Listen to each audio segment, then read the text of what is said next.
Hello, guys, and welcome to this week's episode of Talk PR with Betty Abang. And I'm your host, Betty Abang, obviously.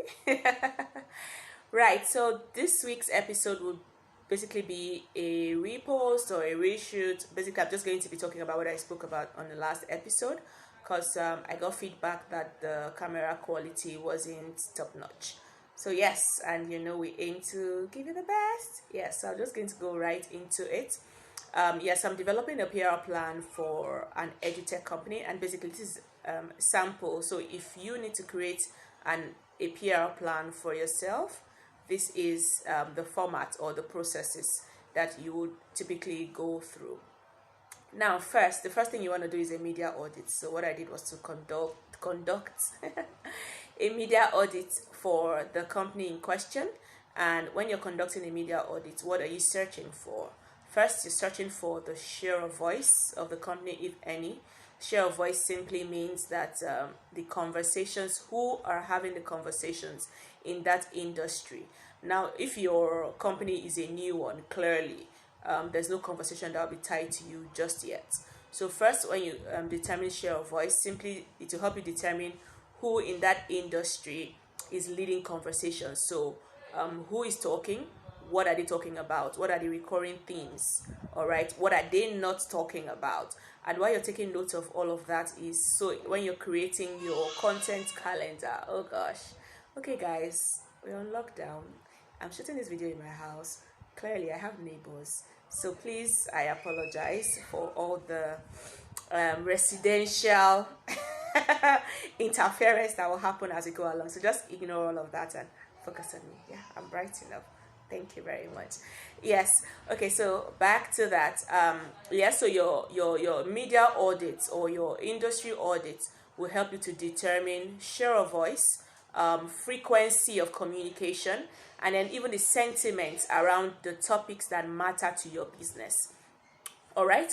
Okay. So for share of voice, I found out that for this particular um, um, company organization, okay, so I don't have my results out, I'm sorry. So but what you can use to conduct your audits, we have tools called Quid, which we use in my company, and then you also have Orange, which is like a text mining tool. I mean, that's if you're a data scientist.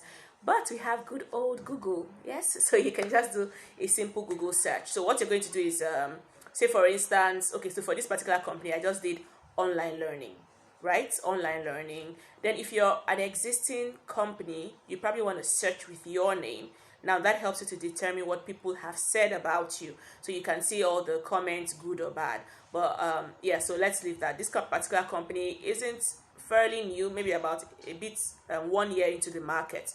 Yes, so they've had some traction, so meaning that they've had some mentions about them in different media. Now, when I conducted the media audit, what I found out was one, they were frequently quoted in a lot of tech platforms.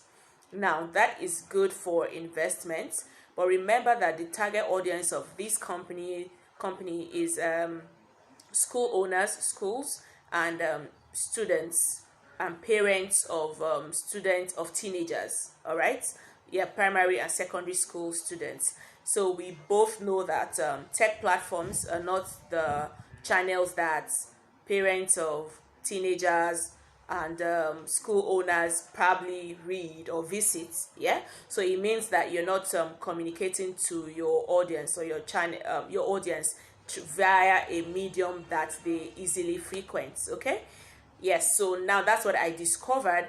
And then in terms of share of voice, I'm still going to do a deep dive into the analysis to know who's leading the conversations in their space, and then of course to see the conversations that are happening. Then you know how it is that when you do a media audit, you see exactly what the stance of various media on a particular topic. Now that's very useful because it helps you to know what questions to answer, what solutions to respond to. So I'll give you an instance. One of the things I saw when conducting the media audit was that certain newspapers wrote Nigeria students struggle with data, with electricity, in the migration to online learning. So now, as for my clients, that already tells them, okay, what area they should focus their communication. So if, for instance, they have a solution that speaks to absence of data or absence of electricity, then that is a good time to lead conversations in that regard. So for instance, you're going to be having an interaction or an engagement or a communication around, oh, by the way, I have this product that can help you solve XYZ type of problems. You know what I'm saying? So that's why a media audit is very important. And then also, it helps you. So if a media has a particular stance that may not be so favorable to your brand, you can immediately identify each of those media to engage with them, to give them the correct information. Okay?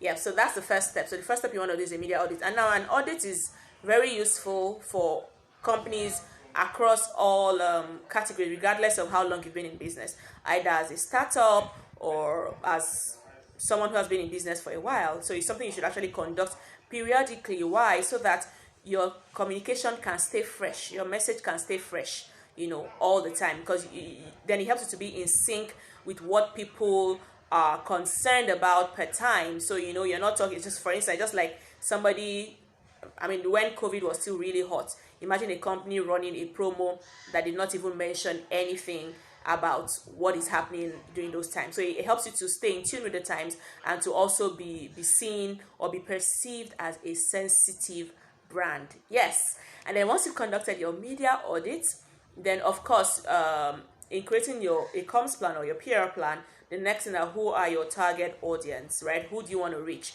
So once you've done your media audit, it will help you to determine things like, what should my overall objectives as a company be? So what areas should I focus on? What are the problems identified in the market? What are the gaps? So you'd have done your SWOT analysis in terms of what are my strengths, what are my weaknesses, opportunities and threats within this market, and then it gives you a sense of, okay, what communication is supposed to help you achieve. Now, once you've identified what communication is supposed to help you achieve, then the next thing is to identify who should I be who should I be targeting with this particular communication, right? And that's where you have your target audience. So for this particular organization, we're going to be targeting parents of teenagers and school owners, yeah, right? So proprietors, principals, and all of that. Yes, so now that we have the target audience, we now determine, of course, we know our communication objectives, which is basically awareness. And then we're going to be speaking to all the areas that we've identified. So how does our solution solve for data issues, internet or data issues, electricity, availability of devices, so maybe a mobile phone, a laptop, all of that, right? So how will determine what our communication objectives will be. And then 3 is the approach. So how are you going to go about passing this message across? So for this particular client, the approach would be to heavy communication on channels that the target audience frequents or consume. Yeah, that's the approach that I'll be using. And then of course, you're going to be also seeking or securing third-party endorsement in the form of looking for key opinion leaders, right, in that space amongst those groups of people. So for instance, who do owners of schools listen to, right? Do you want to do something in partnership with the Ministry of Education, for instance? Yes, which will obviously get their attention. You know what I'm saying? Then for parents of teenagers, who are the other parents that most parents listen to or follow or pay attention to? Yeah. So, and that's how you determine the approach you're going to use. So in terms of tactics, we're going to have live sessions on each of those platforms that we've identified. We're going to have social, so either Twitter, Instagram, Facebook. We'll have live sessions. And I know that we have a number of parents on Facebook. So Facebook will be one platform that would also concentrate efforts in. Then, of course, we'll have our typical press releases and announcement just saying. And now it's always important to write. So your target audience even determines how you communicate, how you phrase the message. So I see a lot of times people are saying, oh, this technology has XYZ. You're just there hyping the technology. I really don't care. So if I were a parent of a teenager, I want to know, what does this do for me? Okay, homework, how does it work? How will my child go to class? How will assignments be graded? How will they interact with their teachers? So yeah, so you have to speak in a language that addresses the target audience that you're hoping to reach. So let's leave all the fancy terms and how the technology does XYZ. Oh, it has X number of processing speed to do X. No. This is not the time for those type of conversations. Rather, you need to speak from the audience point of view to identify the benefits to them and how it helps them solve whatever problem that your solution solves. All right. And then, of course, you have your timeline and content schedule. So what I've just said is, so in a space of, say, 3 or 6 months, what are we going to be talking about? So which interviews, where? But all of this is easy once you've conducted an audit and you've identified your communication objectives, because you pretty much just, all of those ideas that you have, you plug them into months, into weeks, into days, into weeks, into months, quarter, and then you have that for an entire year. All right, and then of course, last but not the least is your budget. And now that's, so after you've done all of this, and then you begin to identify, okay, how much would all of this cost? But the beautiful thing with communication is you really don't need to have a lot of money to get communication going. You just need to be very specific or very definitive as to your objective and who you are trying to reach. Let me give you an instance. So if you don't have so much money to do what now? Put up your own TV program, for instance. You can appear on an existing program. All you need to do is just what? Marry the objectives of the program to your own objectives, and then pitch to whoever runs the program and say, oh, by the way, I have this content which I think would be useful to you. Yeah? And you don't have to pay. So let me give you a good instance. Now, if you're going to appear on Channels TV News, for instance, live coverage is about 1.2 million. Yes, you might not have 1.2 million to have a live coverage, but Channels TV most likely probably has programs that speak to education, right? Education issues, education matters. Yeah, how about you appear on such programs? So you see, that's one way of achieving what you want, but would not cost you as much. So, and that's the beautiful thing with communication. So there are several things you can do, especially even as concerned PR, that you can actually take advantage of various platforms by just finding people that you align with their visions, their goals, their dreams, and then getting the word out. Yes, I hope you did learn something today. So that's it about about creating a PR plan from scratch to finish. Yes, if you have any questions, I'll be down. See me in the comments.